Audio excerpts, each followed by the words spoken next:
Hello, I'm Brian Grills, and today I'm trying something a little bit different. Well, it's the same old thing. I'm just going to try and edit the video in a slightly different way. So hopefully, fingers crossed, touch wood, this will work. Now today, I'm going to be making myself a cup of coffee using my trusty jet boil, the jet boil gas, my Tapaline in a Volvic bottle, and a sachet of Nescafe 3-in-1. So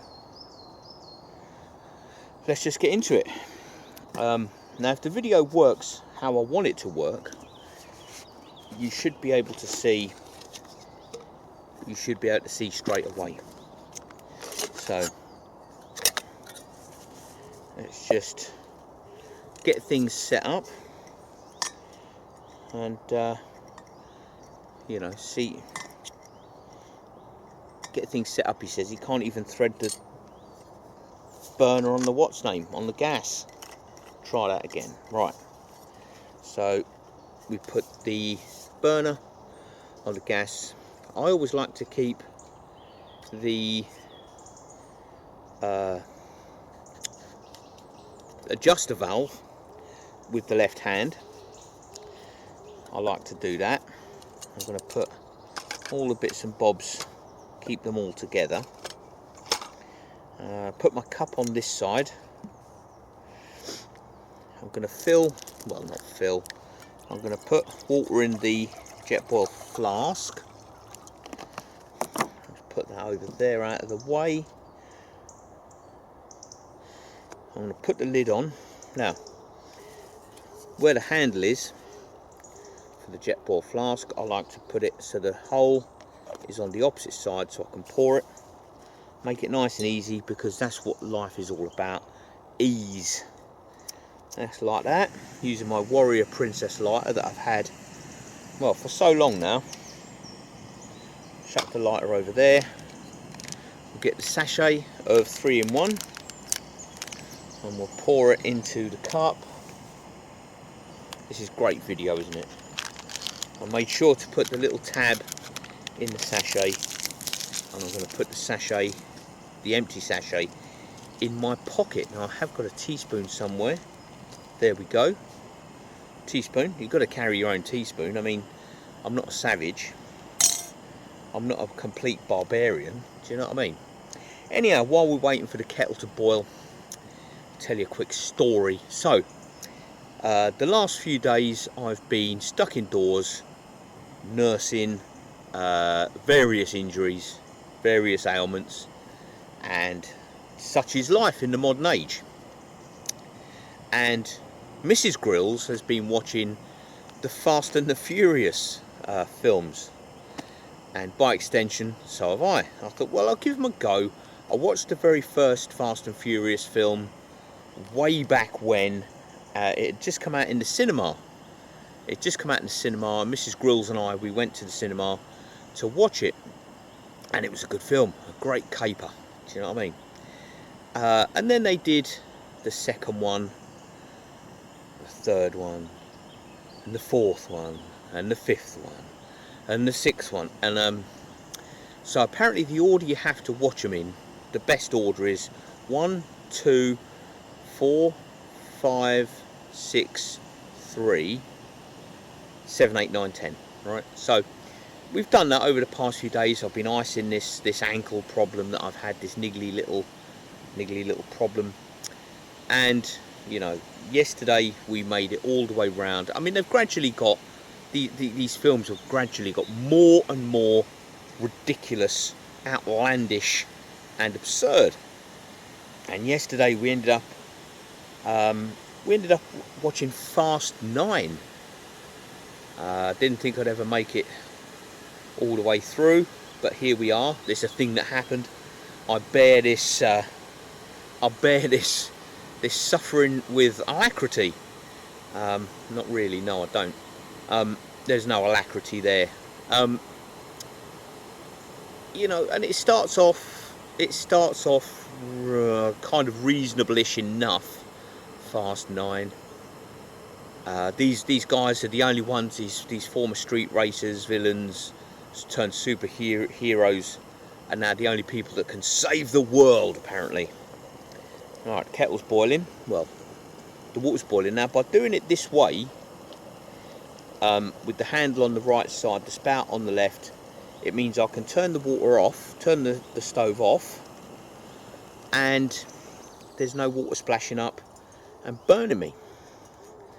So, because I've got two cameras, I'm going to do this over here. You won't see it on this one, but you should see it on the inset camera. I'll fill the cup. I'll keep a little bit of water back just to rinse the spoon. I'll give that a stir. I'm going to do it over here, just so you can see it on the inset. Or the split screen, whichever I do, I don't know yet. I'm using DaVinci Resolve 20. I'll try my hand at that. It's a very demanding, complicated program, but I'm hoping, fingers crossed and touching wood, that I can get to grips with it. Let's just rinse that spoon off. That's the spoon nice and clean. Put that there, put that there. I'll take the lid off, just so it can cool down a bit, because you can see that's a lot of steam coming out of there. Oh, it's quite hot as well when it's just boiled. So anyway, and the film just gradually gets more and more and more absurd as it goes on. And you know, I was sitting there, and it goes on a long time as well. And then there's two characters called Tej and Roman. Now, Roman Pierce happens to be, throughout it all, he's my favourite character. I like Roman. You know, I like Roman Pierce, good guy, good character, funny, you know. But Tej and Rome end up in space. Bro, and I sat there and I looked over at Mrs. Grills and I'm like, really? I said, really? Really? And she sat there smirking, because I think she'd seen it before and she realised how actually absurd this film is. Really? Really? Really? And they're in an old beat up car attached to some rocket boosters. Really? And then they're trying to work out, because there's a virus on the Earth that's got to be uploaded to the satellites so it can infect all the other satellites. Really? Really? Anyway, so Tej and Rome's in the driving seat, and they're trying to work out how they're going to stop this satellite. They hit upon a snag. How can we stop the destruction of the world? And I'm still sitting there, really? And then Roman says, well, we're just going to have to crash into it, ain't we? And Tej says, no, but we won't have enough in the thrusters to get back to Earth. Because everybody knows it's just a simple case of pointing your car at the planet and driving into it, and you'll land. That's how that works. There was, with the Apollo 13 mission that went awry, if you've seen the film with Tom Hanks, Gary Sinise is in there, Kevin Bacon, I believe. And, you know, Apollo 13 tells the story of how there's a problem with the spacecraft. They don't land on the moon, they have to go round the moon to come back. And there is a danger that if they miscalculate, read into this, they will just simply bounce off the atmosphere and away they go, and they'll be lost forever. And that'll be that. No more Apollo 13. Goodbye, chaps. Off your pop. What happened to the Apollo 13 guys? They just went astray, mate. Don't worry about it. We'll never see them again. These are not the astronauts you're looking for. So anyway, so Tej and Rome, they decide they're going to crash into the satellite to stop the upload, destroy the satellite. And it's a good premise. It's a good premise. The fact that you're in space in a car, right? We'll overlook that. And I'm looking across, really. And so they go for it. They put all their power into, you know, going into the satellite there in orbit, up in space, you know, space. So then they do that, and then the upload is stopped, and the world is saved, and Dom Toretto and his firm, ain't they wonderful? They've saved the planet again from a notorious supervillain. Meanwhile, back on Earth, while Tej and Rome are up there, back on Earth, there's a big juggernaut that's scudding along, and they're all trying to stop it, and they've all got these electromagnets in their cars, these super duper electromagnets, and they decide to flick on the electromagnets as they're driving past things, and the electromagnets all go to the truck, the big juggernaut that's powering through, I think it's Tbilisi. I think they end up in Tbilisi, right? They've all got the same cars. There's no mention of how they got these cars from Edinburgh to Tbilisi. That's just, don't worry about that. That's not the detail you're worried about. So anyway, so they use electromagnetics. Now, rather than all the stuff going to the cars where the electromagnets are, they all go to the big juggernaut, and everything gets attracted to the big juggernaut. But the big juggernaut doesn't stop, and then eventually, the little brother, you know, he has done a runner. He has made his own separate way, and then he decides, no, I've got to help my brother and my sister, and that's, you know, that's fine. I've got to help them. So right, okay. So then the little brother comes back, and he joins the fray to stop that. He has an attack of conscience to stop the juggernaut at all costs, and Dom comes up with his plan. and then really, right? And then the juggernaut, they end up flipping over the juggernaut. The juggernaut flips completely over, and then somehow manages to go on for another 9 miles upside down, apparently. Really? And then it goes off a cliff, and all kinds of weird, wonderful nonsense happens. Charlize Theron is in this film, and you know, Charlize Theron would do a turn, as we all know, but she is sporting the worst basin haircut, the worst basin 1970s haircut I've ever seen in my life. It just looks appalling. I don't know what happened there. She comes in, and she's in a jet fighter, and I don't know, and it's all nonsense. It's all utter nonsense, isn't it? But it made big money, I suppose. It made big money in the box office. I don't know exactly how much, because I wasn't that interested. But you know, and I'm still looking across at Mrs. Grill's. Really? And then the you know, the best bit of it all. The best bit of it all is, and also Paul Walker, the actor that played Brian O'Connor, sadly died in a car accident a few years ago, and they had this big emotional ending where Dom and Brian parted ways, and they sort of got, you know, they worked around it. But rather than just acknowledge that Paul Walker has sadly passed away, there's no more Brian O'Connor, why don't we just acknowledge it in the films that he just died somehow? He had an accident and he's died, or whatever. But no, we've got to keep up this illusion that Brian is retired from the life, and he's just gonna stay in his house looking after the child.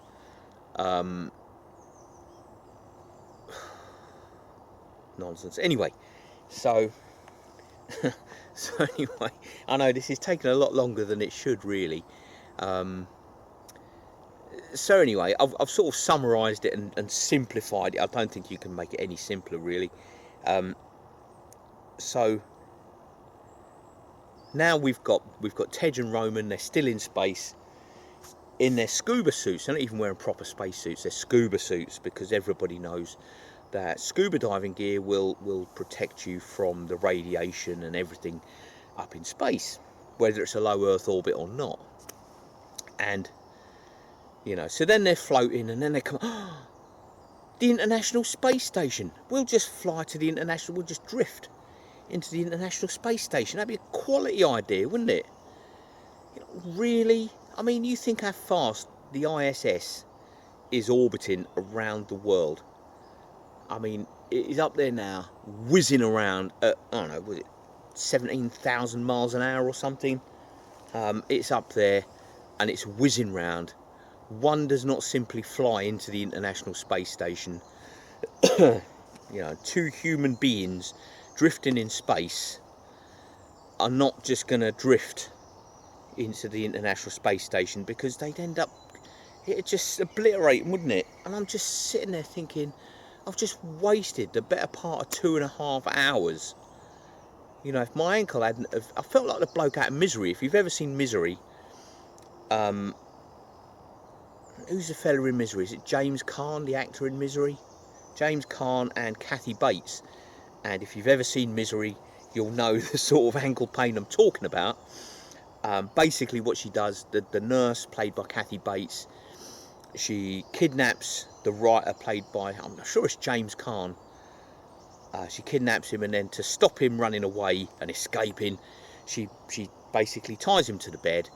She puts a big piece of 2x4 between his legs, between his ankles, and she gets a great big sledgehammer. She goes crunch, and she breaks his ankles. That's exactly what I felt like yesterday when I was icing my shattered ankle, and I couldn't run away, and I was trapped like a rat watching this utter nonsense, this drivel that people have flocked to the cinema to go and see.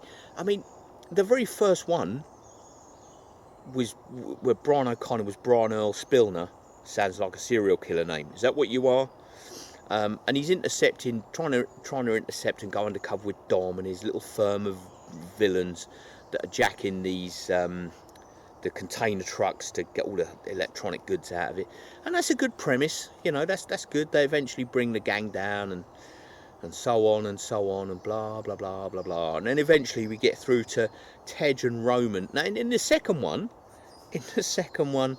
where Roman Pierce makes his first appearance, and they're bringing down this drug kingpin, this drug baron, trying to intercept him and stuff. And then yeah, all right, Brian's now a policeman again, and his little mate's there and he needs his help, and yeah, all right, yeah, I can get on board with that. But then we just go further and further and further into the realms of ridiculousness, absurdity and nonsense, and it's just sad, really. It's sad.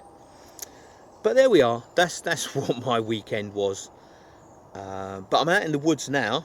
I had to make the effort to get out here because I wanted to try this new video editing software properly, you know. So hopefully you could see the coffee being made, you could see the jet boiler stuff. Hopefully, fingers crossed, touch wood, and it hasn't all just been a complete waste of time, and this won't be one of those videos that never sees the light of day. Hopefully.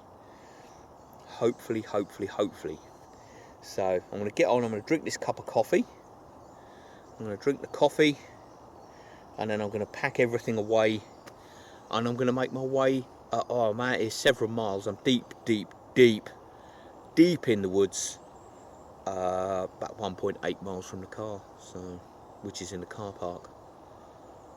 So there we go. But yeah, so that was my sort of review on Fast 9 and sort of the rest of the Fast and Furious franchise. I don't think I'll be watching Fast 10 or Fast 11 or Fast 12. I think 9 was quite enough. Thank you very much. I really would rather watch paint dry or grass grow. So there we go.